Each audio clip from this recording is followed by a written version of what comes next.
It's been a long time. Okay, so as you can see from the title of this video is about my journey of being a minimalist, following a minimalism lifestyle. What is minimalism? I'll tell you, and how it changed my life, how my life is today as a minimalist. Before starting the video, I want to share with you how I was before even knowing the word minimalism. I had no idea, I have never heard of the word. The video will not be completed and will not be totally understood what I want to make you understand without showing you the part of me that was immature and unconscious.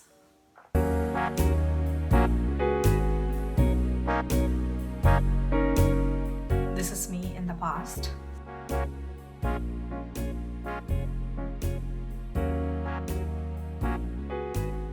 It may almost make you believe that I'm happy, but from where I'm now, I can totally say I was not.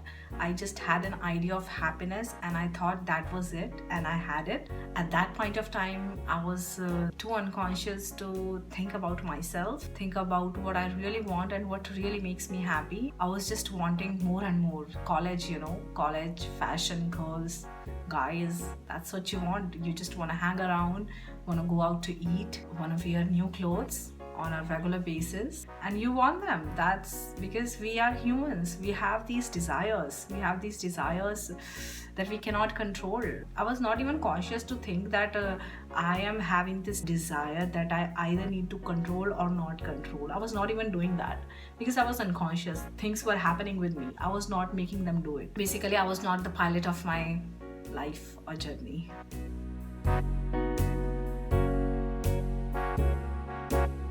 In 2017, a major change came in my life. I decided to go live in Delhi alone. We had a place there, so my father and I decided we had two choices, either go to hostel or just live there. So we decided to live there, I alone, first time in my life without my parents. And I have to say that was the best time of my life.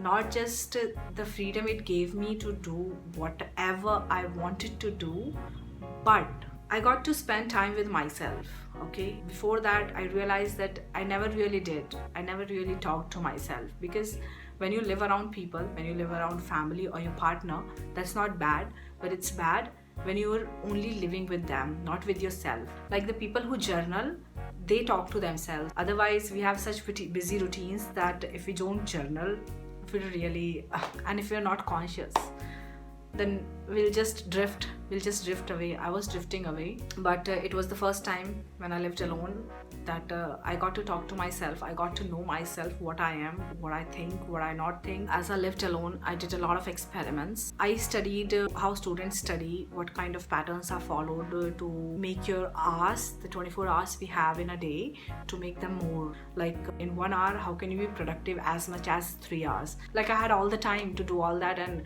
nobody to disturb me or talk to me. There was one experiment of sleeping. I tried different sleeping patterns.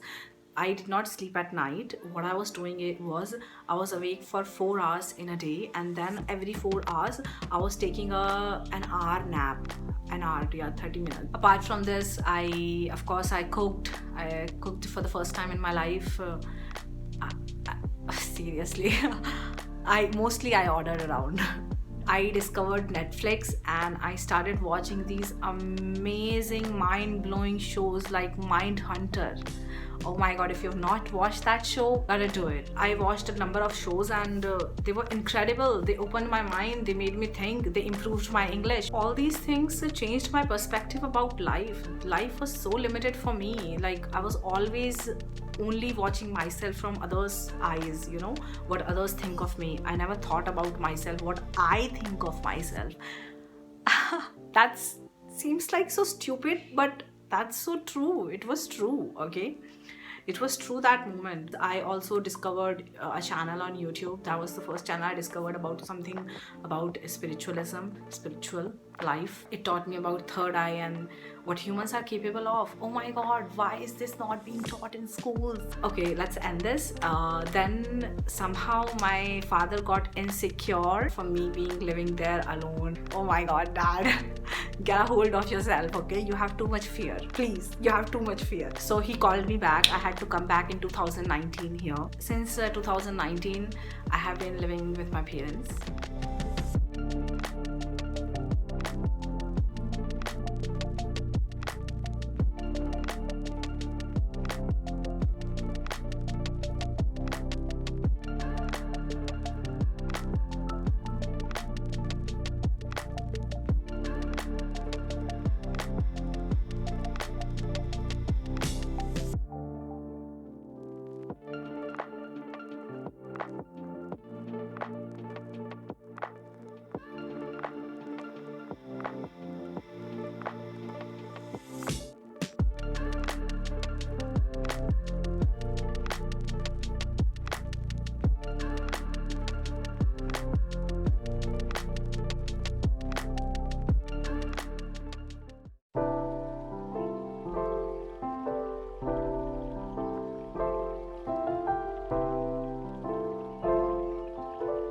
I started appreciating the necessities of my life. Whatever I need to survive. Just like this muffler, it's so cozy and I'm so glad for this. I love it in winters. I own very little things like this sweater. I own very less sweaters. I appreciate it a lot because it really keeps me warm. I feel cozy in it, and that is enough. It's not like I don't want more. I want more, but wanting them and getting them will not make me happy. I'm happy right now. I want them because we're humans, we'll keep on chasing them, and that's fine. That's what makes us grow. Otherwise there'll be nothing to grow, right? We will not have ambitions. Having an ambition is great. It's a great thing. It keeps you motivated and it keeps you going. It keeps you look at your failures, look at yourself, what you're doing right, what you're doing wrong. So it's great.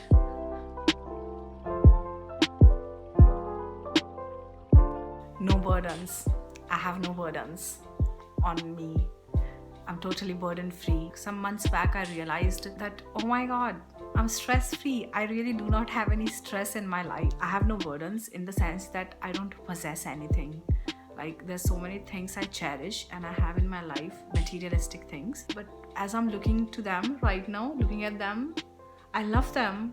That's why I have kept them in my room. But I would be fine in letting them go. I'm not attached to them. I'm attached to how they make me feel. And that feeling can stay, right? They can go. At their most, they're still objects. But what I'm getting from them, I can keep that in my memory. What I mean is that I can let them go. I have no burdens. I don't own anything. That's a very relieving feeling.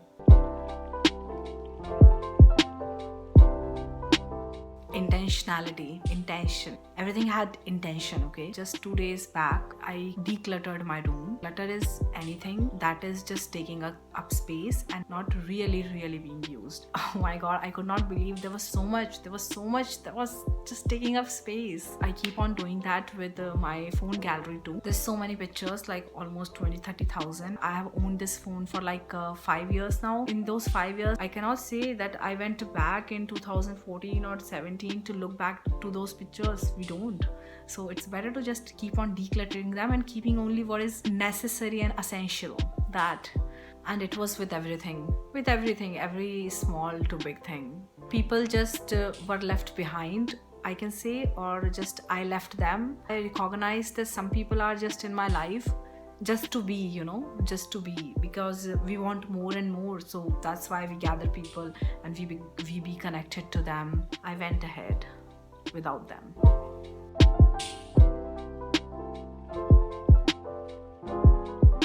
I have learned to learn my inner self. My inner self is the awareness that I am, the consciousness I am. It doesn't need anything. It doesn't need anybody else to make me happy. It has made me rich, although I'm poor because I don't earn. I rely on my parents, so basically I'm poor. My happiness doesn't depend on it. I want to go to places, I want to roam around the world, but I can't, that would definitely make me sad. it used to, but as I realized it more and more that this present moment is more happier than ever, because there's always present.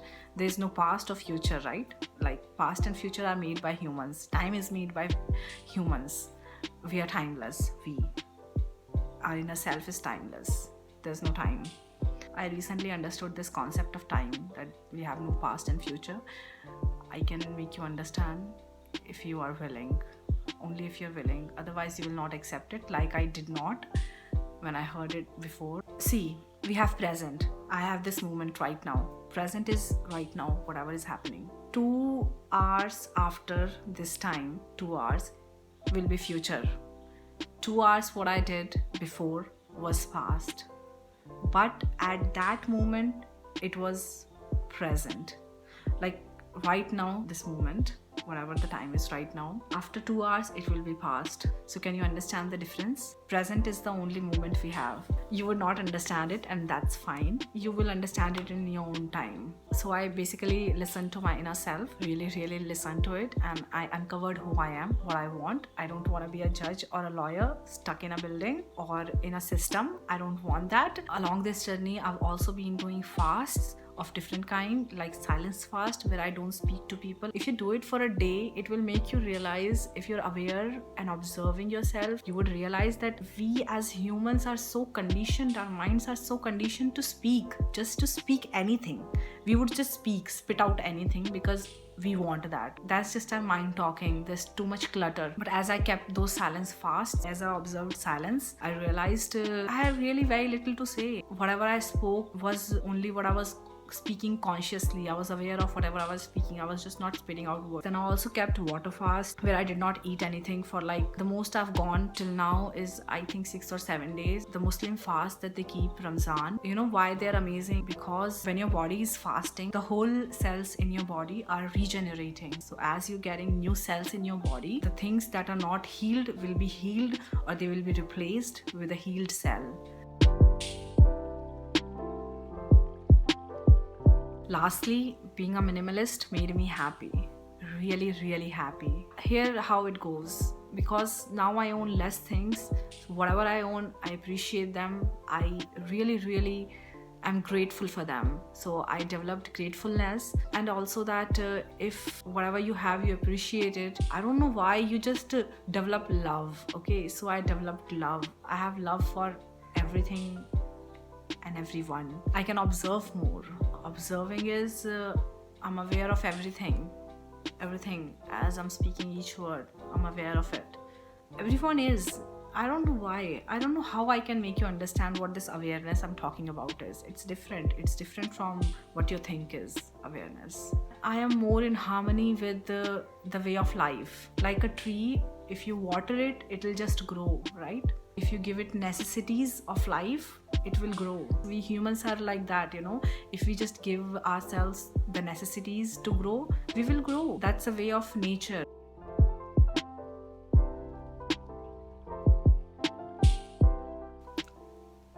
So this is what I am now, being a minimalist for 2 years. Yeah, this is what I am. And I love it. I love myself. I love what I have become. I love what I'm capable of. I love that I have love. I love that I have kindness. I love that I'm compassionate. I love that I'm open. I'm open to experiences, to people, to myself. I'm so grateful. I have loved that I have discovered such grateful spiritual teachers like Muji. Basically, I'm more conscious now. Being a minimalist has made me conscious, or I can say that being a conscious person made me minimalist. It goes both way. Like I was conscious, that's why I became minimalist. Things kept on editing from my life. As I became more and more minimalist, I became more and more conscious of the things that I needed in my life, that I appreciate in my life, that I love in my life. So they happened with each other, or like they happened to each other. I don't know how to say it.